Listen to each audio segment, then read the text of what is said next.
Hello, I'm Adam, and today I'm joined by my PLG members. Hi, I'm Shaylee. Hi, I'm Emily. Hi, I'm Jaden. Hi, I'm Chelsea. Today we're going to be exploring To Kill a Mockingbird by Harper Lee, a novel that continues to hold a strong place in educational spaces. It takes place in a southern United States town during the early years of the Great Depression, through the eyes of young Scout Finch. The themes of racism, justice, and morality are expressed through a child's naive point of view, which is one of the major reasons this novel is so effective in a classroom. Through its characters like Atticus Finch, the novel teaches empathy, morality, and standing up for what is right, though it may not be the most easiest or most popular path. In this podcast, we're going to focus on how the novel teaches, not just what it teaches, the effect of its literary devices on a reader's understanding, and how they can be interpreted. We're also going to dive into sensitive themes about racism and discrimination, including talks of derogatory terms and violent scenarios, as well as the standing controversies surrounding this highly polarizing book. Our panel today is made up of joint perspectives, of outside views of the experience of Black prejudice and real personal experiences, giving space for some of our panelists to tell their own stories about the topic. The first topic we're touching on is the lessons regarding society, and talking about this will be Shaylee. Thank you, Adam. Harper Lee's To Kill a Mockingbird teaches readers important lessons regarding society, like how to deal with prejudice, justice, and moral courage. The trial of Tom Robinson in the book shows how racism can have a big effect on the law and lead to unfair results, even when there is proof that someone is innocent. Atticus Finch is a good example of honesty and standing up for what is right. He defends Tom even though he knows he will most likely lose because of biases in society.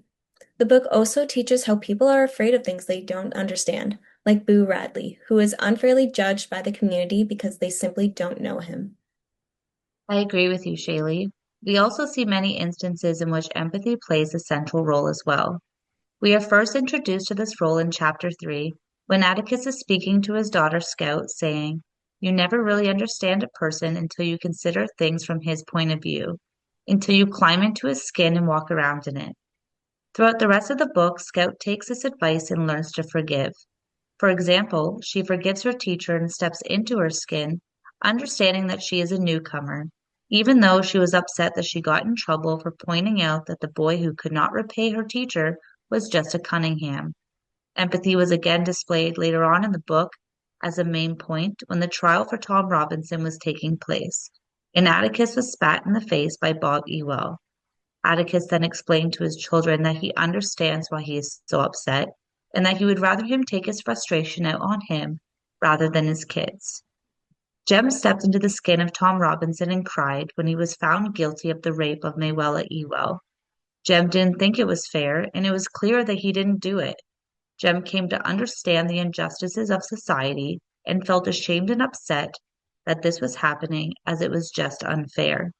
The whole book is based on stepping into others' shoes and understanding them from their perspectives and experiences before judging them.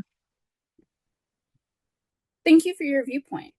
This book shares many parallels with the 1930s in the South, such as racism, prejudice, and the treatment of the Black community. The novel highlights the unfair treatment Black people face in many aspects of their lives, such as the legal system. It sheds light on why the civil rights movement and the Black Lives Matter movement were needed. In addition, the trial highlights real life events such as the Scottsboro boys, 9 boys falsely accused of rape. This is due to a fight that broke out on a train between them and a group of white men. They lost and concocted a story that made it seem that it was the black boys' fault.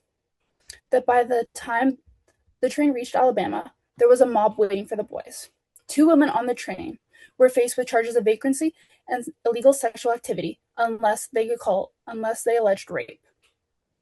With an all-white jury on April 9th, 1931, 8 of the 9 boys were convicted and sentenced to death. The reason the last boy was not sentenced was due to his age. Despite the white jury's persistence, it shares real-life events and why the Black community has fought so far to be respected and treated equally. That's such a personal and realistic view on how it reflects in the real world, and I feel like that goes into how symbolism plays a big part in the To Kill Mockingbird, because it's one of its strongest literary elements. The mockingbird represents innocence and the sin of killing innocent victims. While the titular bird represents this without fail, other characters such as Tom Robinson and Boo Radley are seen to be morally righteous despite undergoing prejudice. Another powerful device in the novel is perspective. The novel is told from the perspective of Scout, and the stories contrast her childlike worldview with the views of adults.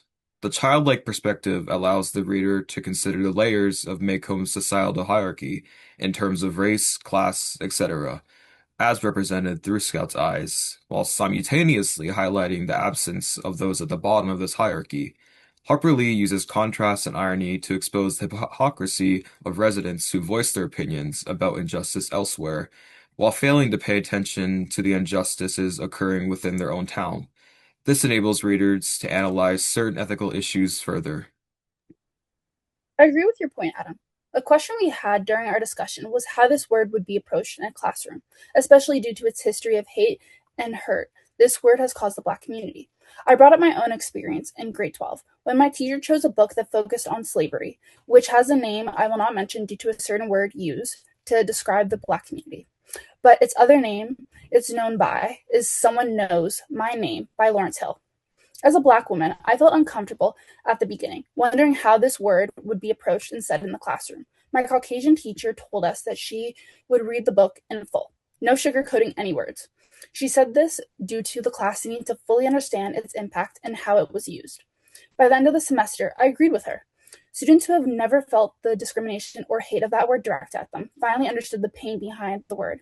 This book allowed students with privilege to see the world through mine and my ancestors' eyes. It shows students why the word caused so much anger in my community. In a discussion with the class, they communicated how to them it was just a word that was taboo. Now they understood why they must avoid it. Thank you, Jaden, for your deep insight. An important perspective that we definitely need to touch on is how this novel is one that should be discussed in schools. It should not be hidden or banned. Some people think that the book is too sensitive because it talks about racism and unfair treatment. But I believe, and I'm sure others do too, that these are important topics that students need to learn about. Today, many students are already seeing and hearing about racism on social media and other platforms. And the problem is that online, they often don't get help understanding it thoroughly. So in schools, teachers first off need to be trained well and guided in these conversations in a safe and respectful way for our students. For example, the court case of Tom Robinson shows how people can be treated unfairly because of prejudice. This helps students understand what injustice looks like in the real world. Books like this give students a chance to ask questions, think deeply, and learn from others. It also helps them to build empathy and understand different perspectives. So instead of banning the book, we should use it to help students talk about real issues and better understand the world around them, to better equip them for their future. And so this is something that I connect to personally on the topic of banning books, because in my own experience as a student, growing up in elementary and high school education in Canada, going to a predominantly white school, I was not exposed to Black literature or taught about Black Canadian history. So, as a young Black girl growing up, this will obviously leave me and others too feeling disconnected and unsure of my identity and place in Canada as a Canadian citizen. So it wasn't until I went to university and took courses in Black Canadian studies that I obviously had to then pay for, that I was exposed to important stories and perspectives that helped me to understand who I am. And it's funny that I mentioned the aspect of pain because it's almost like this information is being withheld from a lot of people, a lot of Black people and other ethnic groups in Canada. It's being withheld until you pay.